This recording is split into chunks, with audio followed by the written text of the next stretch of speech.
नमस्कार बंधुरा झुमास किचेने आपनादेरके स्वागत। आज के आमार रेसिपि पेঁয়াজ पोस्त बानानोर जोन्नो एखाने 4टे पेঁয়াज के खूब भालो करे केटे निয়েছি लम्बा करे और निয়েছি 4 टेबिल चामच पोस्त और निয়েছি दुटो पाका लंका। आपनारा पाकार परिवर्ते काँचा लंका व्यवहार करते पारेन, तबे पाका लंकाते कालारटा बेश भालो आसे, ताई आमि एखाने पाका लंका निয়েছি।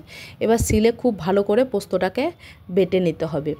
सिलेर परिवर्ते आपनारा मिक्सितेও बेटे निते पारेन, तबे जे कोनो पोस्त रान्ना यदि सिले बेटे नेওয়া হয় खूब भालो स्वाद হয়, ताई आमि एखाने सिले बेटेছি।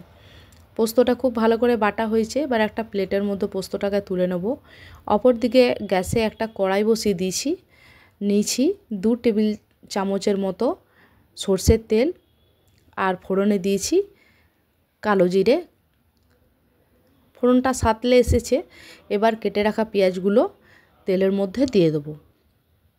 তেলের মধ্যে দিয়ে খুব ভালো করে পেঁয়াজটাকে নাড়িয়ে নেব।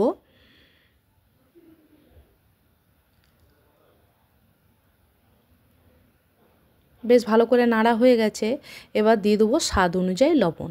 লবণটা দেওয়ার পরে আবারও খুব ভালো করে নাড়িয়ে নেব।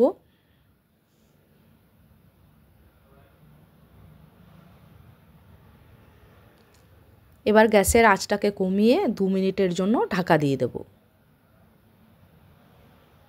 2 মিনিট পর ঢাকা খুলে আবারও খুব ভালো করে নাড়িয়ে নেব। নাড়িয়ে নেওয়ার পর আবারও 2 মিনিটের জন্য ঢাকা দিয়ে দেব।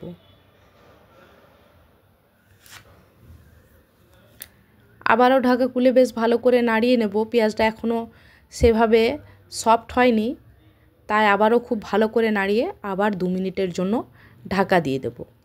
বারবার এখানে ঢাকা দিয়ে এবং ঢাকা খুলে পেঁয়াজটাকে ভাজা ভাজা করে নিতে হবে। এখানে কারণ আমরা কোনো জলের ব্যবহার করব না। বেশ ভালো করে পেঁয়াজগুলো সফট হয়ে গেছে। এবার বেটে রাখা পোস্তটা দিয়ে দেব। পোস্তটা দিয়ে খুব ভালো করে আবার নাড়িয়ে নেব। পেঁয়াজের সাথে মিশিয়ে নেব খুব ভালো করে।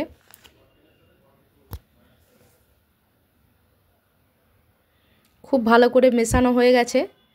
এবার আবার 1 মিনিটের জন্য ঢাকা দিয়ে দেব, যাতে পেঁয়াজের সাথে পোস্তর ফ্লেভারটা খুব ভালো করে ঢুকে যায়। ঢাকা খুলে দেখুন আজকের আমার রান্না তৈরি হয়ে গেছে। দারুণ স্বাদের পেঁয়াজ পোস্ত। খুব সহজ একটা রান্না, কিন্তু খেতে লাগে দুর্দান্ত। আপনারা বাড়িতে একবার এইভাবে ট্রাই করে দেখবেন। গরম ভাতের সাথে দারুণ লাগে। আমার রান্না আপনাদের ভালো লাগলে লাইক, কমেন্ট, শেয়ার ও সাবস্ক্রাইব করবেন। ধন্যবাদ।